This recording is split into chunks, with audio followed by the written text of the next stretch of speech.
G'day, listeners, and welcome to another episode of the Scouting Australia podcast, powered by Australian Property Scout Buyers Agency. I'm your host, Sammy Gordon, and today, guys, I'm joined back in the studio by the big man, the big silver dog himself, aka Gandalf. It's all there. Jimmy Ibrahim, mate, welcome back to the show. G'day, Sammy boy, and g'day there, the good listeners of this podcast. How you been? Mate, doing very, very well, thank you. Doing very, very well. How about you? I'm very good. I'm just asking, are you going in the Yes. Clark Kent Superman vibe? Because you got the specs on today. Is this a new look? Mate, the car, I get disguised as Batman, and then sometimes I jump out as Clark Kent. Mate, I can't say too much to get the rig off. It's something else, but mate, all I Now, can say is I know the that- specs are needed to try and. I was going to see if you looked better. You're still fucked whether I have them on or I know off. that but, you often give me a bit of crap for being a bit more wise Yes. in my years. Are you starting to get to that point where you need to wear glasses? I'm smarter than you. I don't know if we would say that the glasses were necessary for that, but mate, moving on. Today we have a Q&A. You are up Yes. from well- the south, the deep south that is Mordor, mate. Yes. How Now, things- I was rushing to get to today's Yes. episode, so I haven't vetted the question, Sammy. I heard The you pro- stopped for a big feed on the way. Yeah, I did. A morning kebab.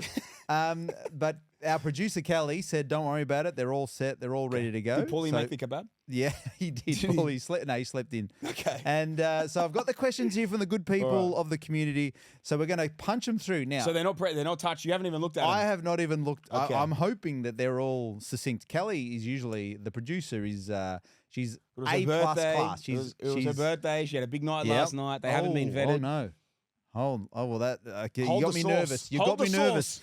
All right, so we're going to get straight into them. I want your answers to be punchy. Keep it succinct. Let's not waffle. Okay. You've already started the trend. I'll do my best to avoid. Question number one from this is not the producer, but from Kelly. Okay. Yes. Maybe it is Hopefully, from the I don't know if it's producer. her. We'll see. G'day, Sammy. Congrats, G'day, Kelly. on the PPOR. Thank you. Wow. I'm currently buying my first property through APS and Beautiful. will settle early August. Congratulations. She's pretty excited. How good. My cousin has been with you guys for a couple of years. Okay. Amazing.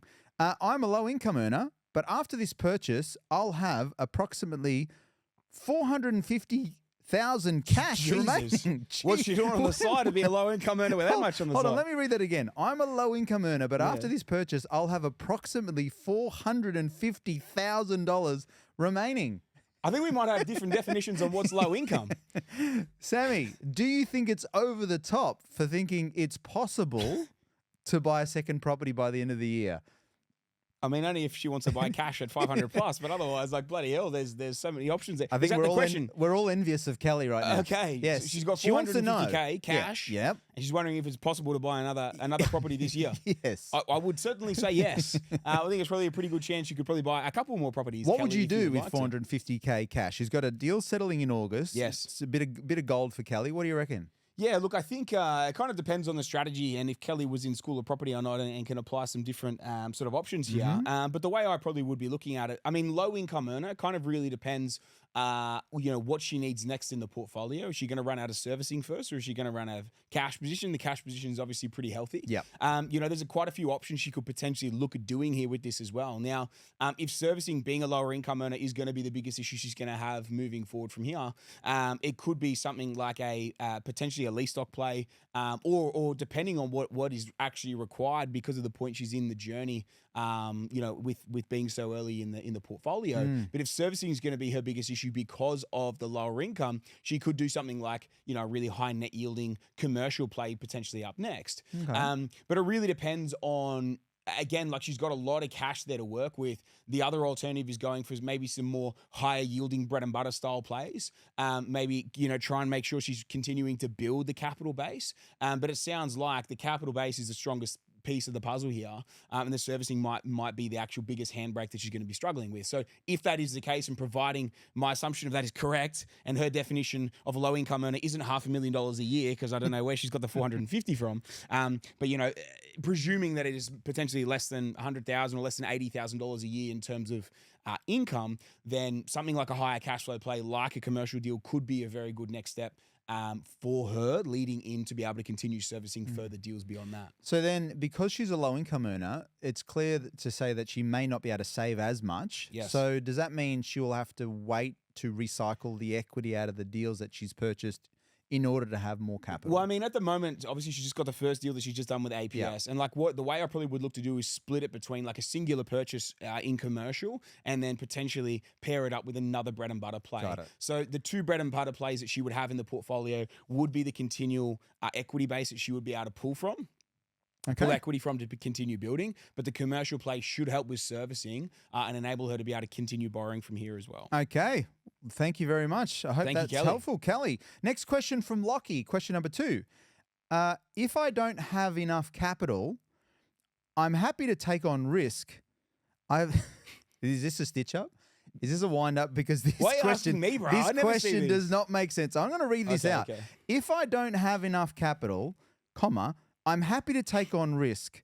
I have been offered to 50K from my parents. 250K. No, TO. So I don't know if it's Okay, we'll up just to- skip the bits that aren't necessary. I'm reading it out Okay. from my parents. I'm assuming up to 50K from Okay, my 50K. parents with a payback in 90 days from settlement. This is what I need to get into my next property. Advise, please. Can you just rip through that again without the commas? But just can you rip through that one more time? If I don't have enough capital, Yes. I'm happy to take on risk. I have been offered up to 50K from my parents with a payback in 90 days from settlement. This is what I need to get into my next property.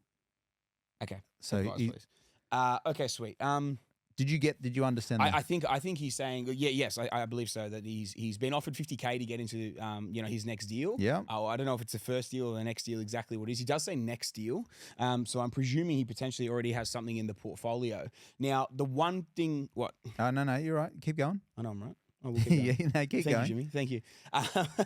The one thing I probably would look at within this is if he's expecting to get the 50K equity back out of this deal within 90 days, that's not a guaranteed science that he's going to be able to do that. So if he's got another property in the portfolio that he knows he has got equity that he's going to be able to potentially strip, or maybe he doesn't have equity because he's obviously needing this to get into the next deal, but maybe he knows the value is higher and he's going to be able to access that in 90 days post-settlement. But if he's talking specifically about this one and he has to repay it in 90 days, we're talking to quite a large risk here of not being able to actually repay it in that time frame.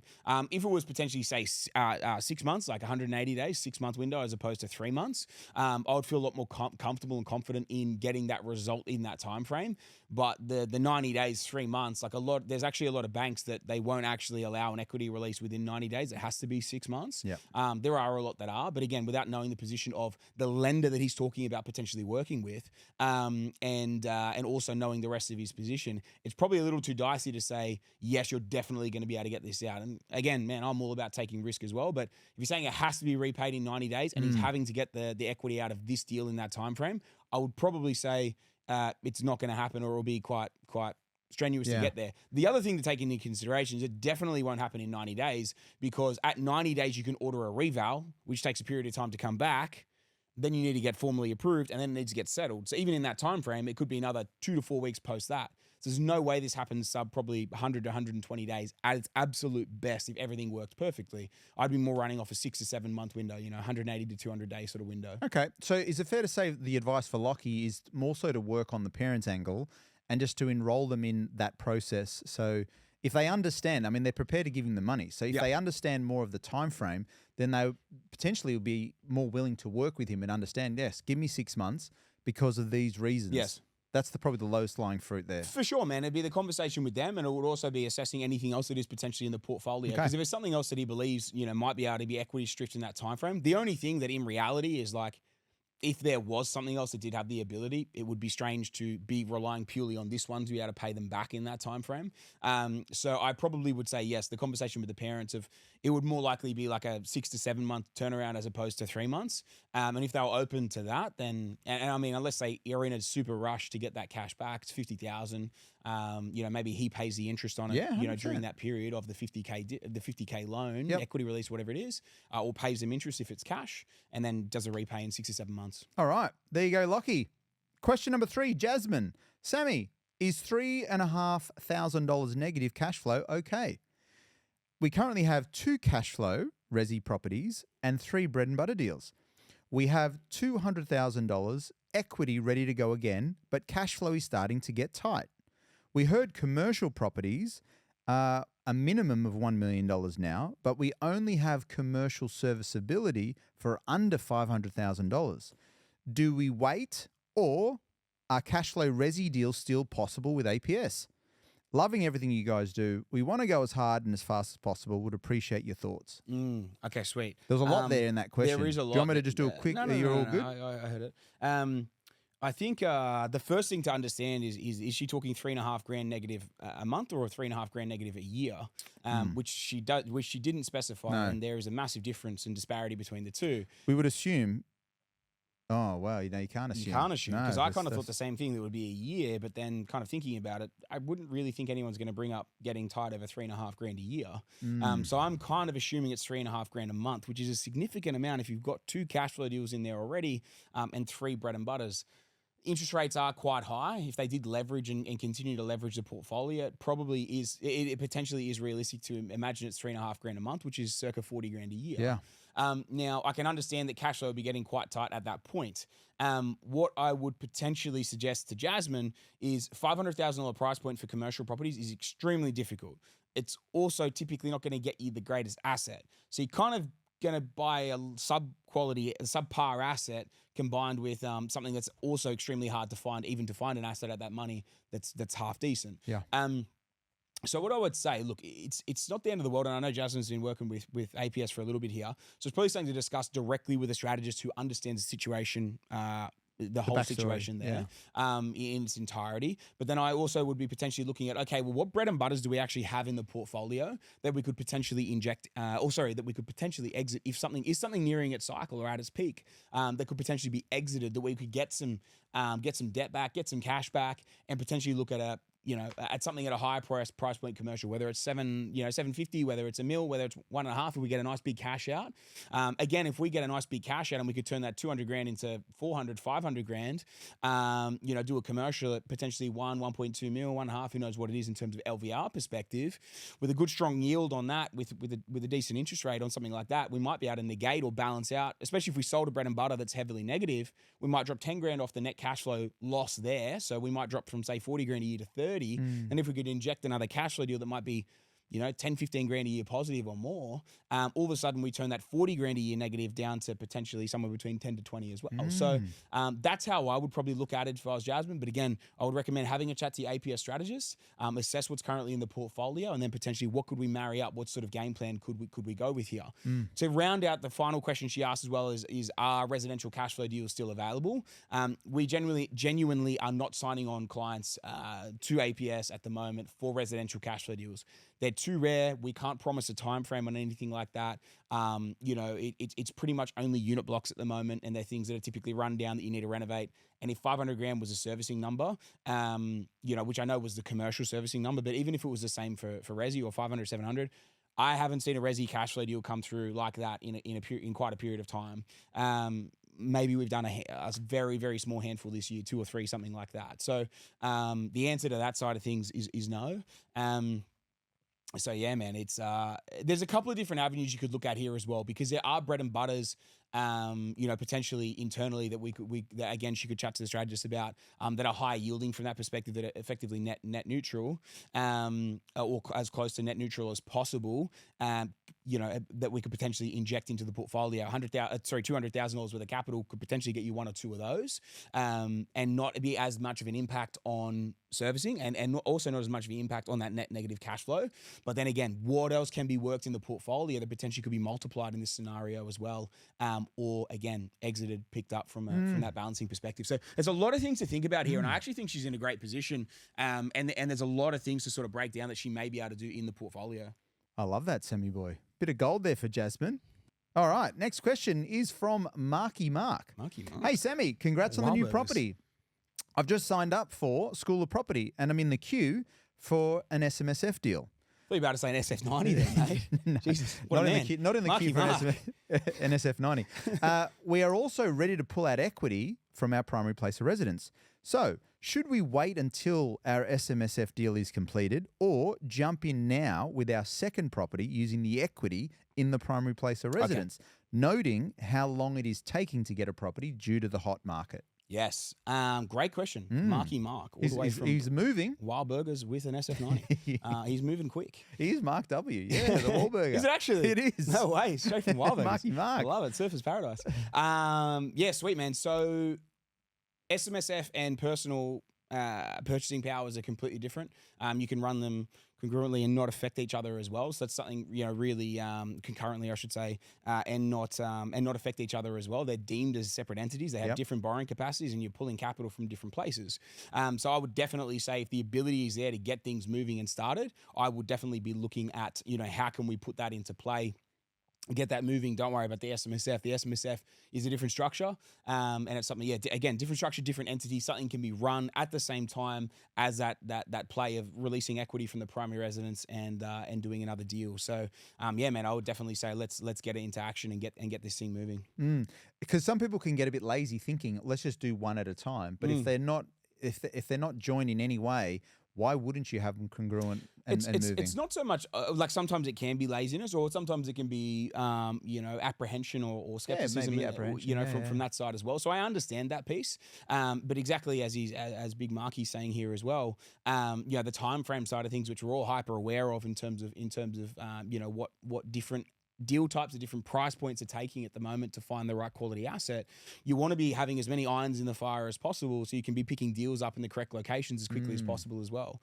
And that's something that we're obviously working extremely hard to balance out the books in terms of different price points with different asset types and classing of deals between your trademarks and your foundationals as well. So we can improve obviously the time frames and be able to source accordingly for clients. Hence the books obviously being closed for quite a period of time as well, which is exciting that obviously they've reopened at this point too. So yeah, man, it's something that we can definitely obviously work with Marky on of the specific property that's going to suit him well for both that personal purchase that he's talking about and obviously the SMSF play as well. I love it. Well, there you go, Marky Mark. Question number 5 from Daniel. Hey, Sammy, we just settled on our 4th purchase in the last 12 months through APS. Beautiful. Congratulations, well done, Daniel. However, I still feel like we're not moving the needle enough. Jeez. Maybe he needs to order an SF90 as well. We've got another one in the works, but we've had to extend our pre-approval out. We've still got a decent amount of capital left over. Yes. Therefore, could we look at purchasing a bread and butter deal in cash and then refinancing the cash back out? Okay. Why doesn't he just get more pre-approvals in the works at the same time? Well, there you go. Is that what he should be doing? Yeah, damn, man. If you've got if you've got the ability to make these additional purchases and keep moving forward, yes, you could buy in cash. Did you say how much cash he has? He didn't, but he said a decent amount of capital left over. So I'm assuming he's got. But I mean, if he's got a decent amount of capital left over, surely he can go for a few other pre-approvals at 80% LVR. Like I would imagine he would be able to get some more pre-approvals in the works. Yeah. This is just a reminder, guys, for everyone out there, but obviously especially for APS clients as well. You don't need to do a singular deal at once. We are obviously capping, the same people buying obviously multiple properties at one time. Right now, we've capped it two per person. SMSF is a different entity, commercial being a different play as well. But there's absolutely no reason why you couldn't get 2 in the system at each time, and then they go through together at the same time. You bang them out, and if there's anything SMSF wise to put into play as well, that's how. If I was Dan, that's how I'd be really ramping it. And if he's talking about buying a property in cash, then has he got enough to potentially go and park something in commercial at this, to start to actually put a nice cash flow play in there as well, at the same time as maybe acquiring another 1 or 2 bread and butters, with the leftover cash as well. So that's how I probably would have a really good look and assessment at it. I also would. I'm unsure if he's got anything in play in terms of an SMSF perspective. But that's the other thing I could potentially look at. Like if you're wanting to ramp this thing up, if you're wanting to go harder, go faster, move more quickly, are you doing anything from an SMSF route to get yourself underway from there as well? Okay. And obviously his broker is going to be critically important, right? In terms of just understanding how to best utilize his money to get him into more deals. Yes. This is the kind of conversations you need to be having with your strategist as well. For sure. Yeah. Strategist, broker, like pushing the needle across the board for sure, man. It's super important. All right. There you go. Thank you, Daniel. Next question from Simon. Hey, Sam. Looking forward to our first deal in the coming months. Hey, Simon. Pleasure. Can you quickly give your thoughts on interest only versus principal and interest loans? Is everyone just trying to go faster at the moment with the SFs and everything? We've got Marky for investment properties. So interest only versus P&I. Just a bit of a summary for Simon. Bit of a summary. Yeah. Summary for Si. Beautiful. So probably the key thing to really look at from an interest only versus principal versus interest only perspective. Principal and interest versus interest only perspective. Is it is a significant cash flow drain to go P&I. Right now in the current interest rate environment as well, it's not something I would recommend because of the substantial difference between mortgage repayments of P&I versus interest only. Now, if you were further down your portfolio and maybe you had paid your portfolio down to a 20 to 30% LVR. If you really wanted to, you could maybe throw some of them on P&I just to like over time whittle them down. I personally will probably always leave my stuff on interest only and just roll them over every time because inflation eats away debt. Inflation devalues debt. So the longer that you hold property for and the longer that your rents increase and your values increase, and even if you carry a portfolio into a cycle, let's say you carried a $10 million portfolio into a cycle at a 20% LVR. And then in that cycle, your whole portfolio doubles and maybe your rents go up by 50%. But if your whole portfolio doubles and goes to 20 mil, your 20% LVR on 10 mil is $2 million. If you kept exactly the same LVR and your portfolio doubles to 20 mil, but your debt stays the same, it's actually only a 10% LVR. Now, even though it's the same amount of debt, it's 2 mil, and today's dollars, $2 million still seems like a lot of money, but $1 million right now does not seem anywhere near 2 mil, right? Like it's obviously it's half as much. And what happens over time is obviously as inflation devalues debt, even though the money will still buy you the same amount of stuff, the debt will only cost you half as much, if that makes sense, because of the doubling in value from that end as well. It's effectively the same as the debt being worth half as much at the same time. So that's where the real power of actually holding debt and being okay with debt over the long term makes sense. Now, what's really important in that is people think of P&I because of the long-term benefits of it. It is slightly better for serviceability. Because when you to break this down, when you calculate a loan term, if you do a 30-year loan at P&I versus a 30-year loan with a 5-year interest-only option, the banks run your servicing based on the 25 years left on the 30-year mortgage. So they don't base it on the 5 years of interest only, even though that is a shorter repayment, the cheaper repayment model. They run it off what you're going to roll into, which is the 25-year P&I. So you're going to have more that you're going to be paying when it rolls over to P&I. That's why your serviceability is actually slightly less. That being said, it's not a substantial amount of difference in serviceability, but it is a substantial amount of difference in terms of what those weekly, monthly, annual repayments are as well. So for me personally, I always go interest only. I recommend interest only to people as well. Obviously, it's a decision you have to make. It's not financial advice. It's not tax advice, all the rest of the sort of stuff. It's a decision you have to make yourself. But I firmly believe when you're building an investment portfolio, interest only makes the most sense. Even really from a P&I, even realistically from a primary residence perspective, would I have my primary residence on P&I or interest only? Well, if it's going to significantly drain my cash flow from that perspective, especially because it's in my personal name, yes, serviceability will be slightly higher, but if it's actually going to significantly drain my cash flow and make lifestyle harder, if I'm aggressively building an investment portfolio, there's two things here: you rent vest or you buy the primary residence. But if that was the case and I was building an investment portfolio and it allowed me to actually acquire a couple of more from a cash flow perspective, a couple of more deals, and let's say those 500 grand deals went to $1 million and you sell them down, your bank, let's say 400 grand net after costs, you're going to be like that $800,000 from those two deals is going to significantly pay more off than the P&I component would have ever over that period of time as well, if that makes sense. So that's where I would prefer to run that option and run that model. And I'm just really across the board not really a fan of P&I. It's a long-term passive investor, passive property holders game plan versus interest only, which to me is the more aggressive, forward-thinking. I love that, Sammy. I love that. Well, there you go, Simon. We've come to the last question, Sammy. It's been a snappy ep. I tell you what. This has been punchy, mate. But I thought you were Rocky. You were playing Eye of the Tiger when you came in, but mate, this is punchy as. Well, it wouldn't be a Q&A without a punchy question from our Anon-Don. You know what's funny? I haven't thought about this in so long because you and I haven't done a Q&A for so long because you've been in bloody Sicily for 6 months doing sweet fuck all. Anon-Don has written in. He was in Calabria, actually. Okay, so it's actually you. No, it's not me. Mrs. Jody. It is not me. I haven't vetted these questions. I haven't looked at these questions, but it put a smile on my face knowing that Anon was going to be here for the final question. So are you ready for this one? I thought Anon was actually in South America, but yeah. Well, anyway, it starts off. The so-called bull shark. Here we go. You've been telling us for years not to buy our primary place of residence. Hey, and on Don, just before we start. Yet now, I hear you've bought a little shack on the Gold Coast that you will call home. As Pauline Hanson would say, please explain. Oh, well, as Pauline Hanson would also say, I don't like it. Also, I can't help but think you're cashing out now because the investing market is cooked. Oh. And please, no spin with the reply. Gee, Anon Don has come out punching. There's two questions for you there.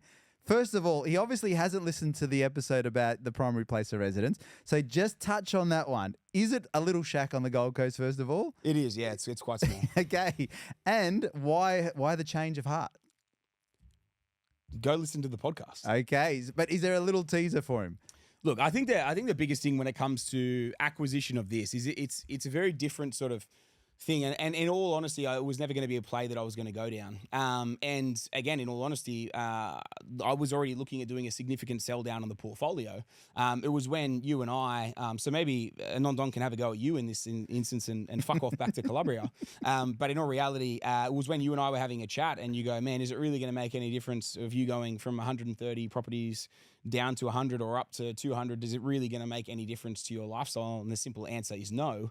And I was already going through a sell down of the portfolio, regardless as it was, because I was transitioning a lot of my residential gains, where I was calling markets finally at their peak. A lot of people for a long time as well said, oh, well, you're a big believer supposedly in the exit, but like, we don't see you selling that many properties. Well, I've sold a fair few to buy a fair few cars.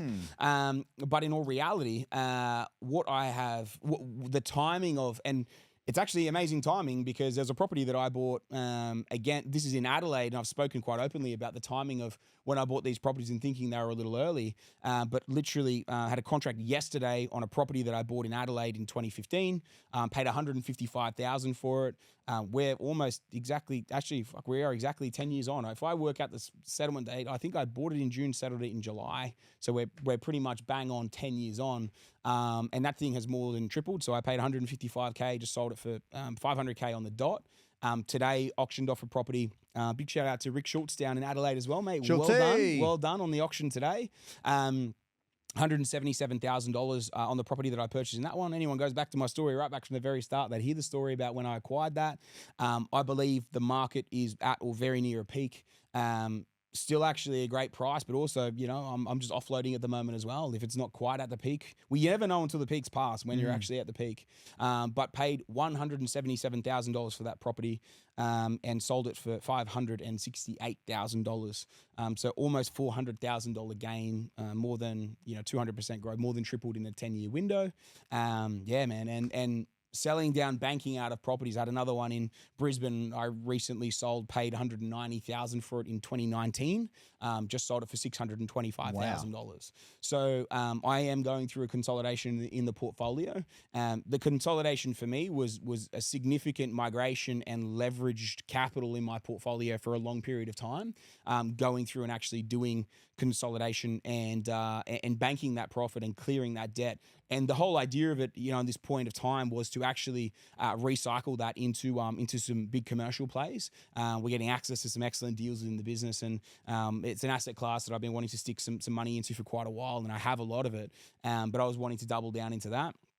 But at the end of the day, if I sold off the other half of the portfolio, or if I sold off, let's say I consolidate down to 100, 110 properties, and I was to sell off, 60 to pay out the other, or 60, 65 to pay out the 35, 40 odd cash flow deals I have in the portfolio, I'm well over what my cash flow deals, I'm well over the net passive income goals that I always had. So, man, that's the, the honest truth around that piece. But instead of acquiring more commercial at this point in time, which will be coming, regardless, I made the decision that the consolidation can now go into a property like that is actually going to give me a lifestyle play that you can't find and rent. And that's probably the real difference in the story and I guess the shift in focus here is, I knew that I needed to move on from a rentability perspective of where I was currently at for multiple reasons.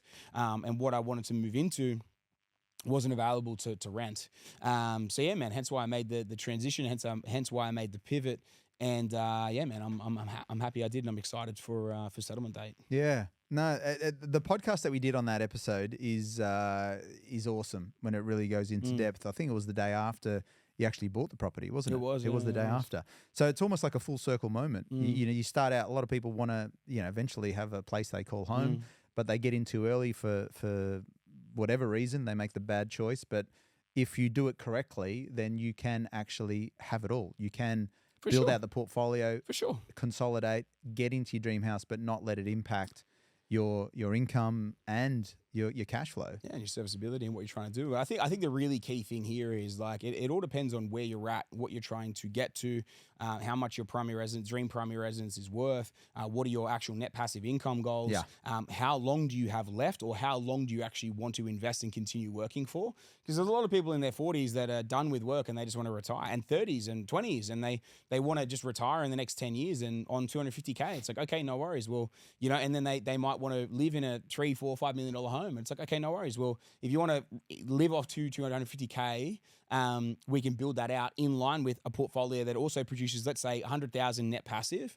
That 100 grand net passive will fund a $3, $4, $5 million value rental property that'll probably only rent for $2,000 a week. It could be 1,500, $2,500 a week. So, you can still build that all together and do that in a realistic time frame. But the piece of then building something towards, let's say, a $4, $5 million primary residence, or a 10, 15, 20 million, whatever it is that you're wanting to get, if that's actually what your dream primary residence is and you want to actually buy it and own it, then it's a different time frame and it's a different strategy within that as well, but something that can be bolted on in the end. So I typically like to build towards the passive income goals first, and then bolt on the potential primary residence goals, whether that's to rent what you want to live, which can be done much quicker, or whether it's to own it, to actually buy it, whether it's at a debt level or not. So. And in true mafia style from a non-don, he did a bit of a drive-by on the last point. So if you can address that one in the mafia drive-by, I can't help but you're cashing out now because the investing market is cooked. Okay. Then I did a Fugazi driver. Any comment on that? Is that Fugazi number plates on the drive-by car? It is. It's been taken. Photos have been taken. Is there a comment against that? Is the investment market cooked? I would say firmly no. There's plenty of markets. We reference back to the round table from a few weeks ago as well. There's a few markets that are absolutely firing right now and producing some of the best growth that I've ever seen in the market. In my bloody nearly 16 years of investing, 15 and a half years of investing. So, when we throw that into the equation and the up and coming markets that we're buying into at the moment, is the investment market cooked? All I can say is what we're seeing on the ground is that there are markets absolutely pumping at the moment, and then there's other markets that are up and coming that are priming for a great run, I believe, into 2026 as well, and beyond. So, I think it's a different market. It's not as easy as it once was, but I love that. I love it when it's harder and it's harder to read. That excites me, man. So, yeah, man, I'm okay. Sorry.